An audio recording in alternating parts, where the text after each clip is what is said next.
नमस्कार बंधुरा आज आमी शेयर करब जन्माष्टमी स्पेशल नरम तुलतुले फुलको तालेर मालपोया। सामनेई जन्माष्टमी आसछे तो এইভাবে তালের মালপোয়া বানিয়ে গোপালকে নিবেদন করতে পারেন। এইভাবে তালের মালপোয়া বানালে এত সুন্দর স্বাদ হবে যে তালের অন্য সব রেসিপি ছেড়ে বারবার এইভাবে তালের মালপোয়াই বানাতে ইচ্ছে করবে। প্রত্যেকটা মালপোয়া একই রকম সাইজের বলের মতো ফুলকো ফুলকো হবে আর এই মালপোয়ার স্বাদ মুখে লেগে থাকবে। মাত্র হাতে গোনা কয়েকটি উপকরণেই বানিয়ে নিতে পারবেন যে কেউ একবার দেখলেই। তো তালের মালপোয়া বানানোর জন্য প্রথমেই আমি নিয়েছি এই রকম একটি পাকা তাল। আর এখন তো বাজারে প্রচুর পাকা তাল পাওয়া যাচ্ছে। তো তালটাকে ভালো করে ছাড়িয়ে তালের পাল্প বের করে নেব। ভিডিওটি ভালো লাগলে চ্যানেলে নতুন বন্ধু হয়ে থাকলে চ্যানেলটি সাবস্ক্রাইব করে পাশে থাকা বেল আইকনটি প্রেস করে দেওয়ার অনুরোধ রইল। তাহলে আমার দেয়া যে কোনো ভিডিওর আপডেট সবার আগে আপনার কাছে পৌঁছে যাবে। তো তালের পাল্পটাকে একটা সাইডে সরিয়ে রেখে এবার একটা পাত্রে নিচ্ছি 2 বাটি ময়দা। আপনারাও যে কোনো একটা বাটি বা কাপ মেপেই সমস্ত উপকরণগুলি নেবেন, তাহলে তালের ব্যাটারটা একদম পারফেক্ট হবে। এবার ওই বাটি মাপ করেই নিচ্ছি 1 বাটি সুজি আর দিচ্ছি ওই বাটিরই 1 বাটি চিনি। তবে মিষ্টির পরিমাণটা আপনারা কমিয়ে বা বাড়িয়ে নিতে পারেন। আর দিচ্ছি হাফ টেবিল চামচ লবণ। এবার শুকনো উপকরণগুলিকে প্রথমে একটু ভালো করে মাখিয়ে নেব। এবার দেব তালের পাল্প 1 বাটি, মানে যে বাটি মাপ করে ময়দা 2 বাটি নিয়েছিলাম সেই বাটির 1 বাটি তালের পাল্প। এর থেকে বেশি নেওয়া যাবে না, ঠিক 1 বাটি নিতে হবে। যে পরিমাণে আমি ময়দা ও সুজি নিয়েছি তাতে করে এর থেকে বেশি পরিমাণে তালের পাল্প দিলে ব্যাটারটা অনেকটা ভারী হয়ে যাবে, তখন আর মালপোয়াটা ততটা ফুলতে চাইবে না।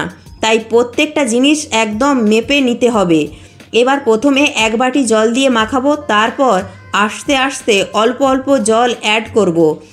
শেষে আমি বলে দিচ্ছি কতটা জল লাগবে। আর জলটা কিন্তু আমি নর্মাল জলই দিচ্ছি। আর আমি তালের মালপোয়ার ব্যাটারটা হাত দিয়ে মেখে নিচ্ছি, তবে আপনারা চাইলে ব্যাটারটা হ্যান্ড উইক্স দিয়েও ভালো করে মিশিয়ে নিতে পারেন। সব কিছু মেশানোর পর দেখুন ব্যাটারটা ঠিক এই রকম থাকবে। এখন হয়তো ব্যাটারটা একটু পাতলা বলে মনে হচ্ছে, কিন্তু ব্যাটারটার মধ্যে যেহেতু সুজি দেওয়া আছে তাই ব্যাটারটা রেস্টে রাখবো 15 মিনিট, তখন ব্যাটারটা একদম ঠিকঠাক হয়ে যাবে। আর যে বাটি মাপ করে 1 বাটি তালের পাল্প নিয়েছিলাম সেই বাটির 2 বাটি জল লেগেছে এই ব্যাটারে। এবার ব্যাটারটিকে রেস্টে রাখবো 15 মিনিট, তাহলে তালের মালপোয়াগুলি খুব সুন্দর হবে। তো 15 মিনিট পর দেখুন চিনিগুলি খুব সুন্দরভাবে গলে গেছে আর সুজিটাও নরম হয়ে ফুলে গেছে। এবার দেখুন ব্যাটারটা একদম ঠিকঠাক আছে। আর এই মালপোয়ার ব্যাটারটা এই রকম একটু ঘন ঘনই হবে। মালপোয়ার স্বাদটাকে বাড়ানোর জন্য এখানে অল্প একটু মৌরি একটু আধ ভাঙা করে দিলাম, দিয়ে দেখবেন খেতে খুব সুন্দর লাগবে, ফ্লেভারটা খুব সুন্দর আসে। আর দিচ্ছি অল্প একটু নারকেল কোড়া। এবার ভালো করে মিশিয়ে নেব। আর এই পর্যায়ে ব্যাটারটাকে খুব ভালো করে ফেটিয়ে নিতে হবে 2 থেকে 2.5 মিনিট সময় নিয়ে। ভিডিওটি ভালো লাগলে অবশ্যই একটি লাইক করবেন। আপনাদের একটি লাইক আমাকে পরবর্তী ভিডিও বানাতে উৎসাহ জাগাবে। এখন কিন্তু মালপোয়া বানানোর জন্য ব্যাটারটা একদম রেডি। এবার এই ব্যাটার থেকে এক হাতা করে ব্যাটার নিয়ে মালপোয়াগুলি ভেজে নেব। এবার কড়ায় আমি কিছুটা সাদা তেল গরম করতে দিয়েছি। এবার এর মধ্যে এই রকম একটি ছোট পাত্র নিয়েছি, সেটা তেলের মধ্যে দিয়ে দিয়েছি। তেলের সঙ্গে এই পাত্রটাকে ভালো করে গরম করে নিতে হবে। চাইলে আপনারা ব্যাটারটাকে সরাসরি হাতায় করে তেলের মধ্যে দিয়েও মালপোয়াগুলি ভেজে নিতে পারেন। তবে আমি এই রকম মালপোয়া বানানোর সময় একটা পাত্রকে খুব ভালো করে তেলের সঙ্গে গরম করে নিই, তারপর ওই পাত্রটাকে ছান্তা দিয়ে তুলে পাত্রের মধ্যে ব্যাটার দিয়ে তারপর পাত্রটাকে খুব সাবধানে তেলের মধ্যে ছেড়ে দিলাম। এখন দেখুন মালপোয়াগুলি আপনা আপনি ভেসে উঠবে। তখন ওপর থেকে এইভাবে একটু তেল ছিটিয়ে ছিটিয়ে দেবেন, তাহলে মালপোয়াগুলি খুব সুন্দর ফুলবে। এবার মালপোয়াটাকে উল্টে পাল্টে গোল্ডেন ব্রাউন করে ভেজে তুলে নেব। আর মালপোয়াগুলি ভাজার সময় অবশ্যই গ্যাসের ফ্লেমটা মিডিয়ামে রাখবেন, হাই ফ্লেমে কখনোই রাখবেন না। তো দেখুন তালের মালপোয়াটা কত সুন্দর ফুলকো তৈরি হয়েছে। আর এক একটি মালপোয়া বানাতে 1 থেকে 2 মিনিটের বেশি একদমই সময় লাগে না। এবার তেল ঝরিয়ে তুলে নেব। দেখুন একদম বলের মতো ফুলকো ফুলকো তৈরি হয়েছে। একই রকমভাবে আমি আরও একটি তালের মালপোয়া পিঠে তৈরি করে দেখাচ্ছি। রেসিপিটি কেমন লাগলো কমেন্ট বক্সে জানাতে একেবারেই ভুলবেন না। ব্যাটার দেওয়ার কিছুক্ষণ পরেই দেখবেন মালপোয়া নিজে থেকেই ভেসে উঠে পড়বে। তখন এইভাবে একটু তেল ছিটিয়ে ছিটিয়ে দিলেই দেখবেন বলের মতো ফুলকো ফুলকো হয়ে যাবে।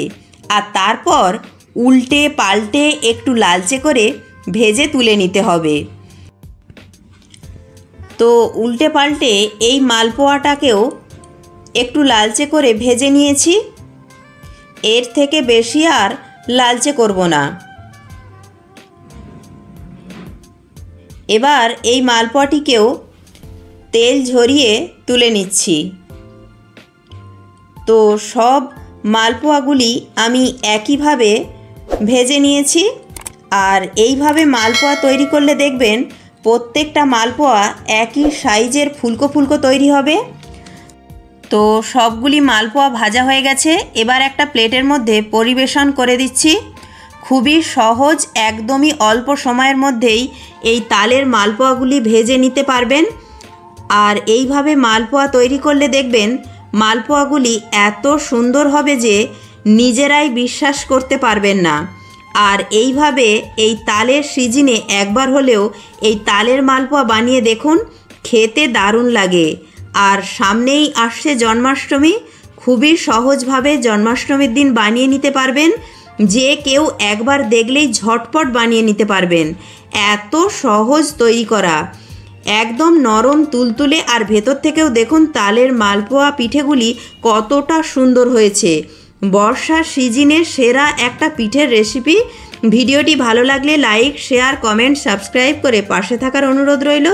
প্রত্যেকে ভালো থাকবেন, সুস্থ থাকবেন।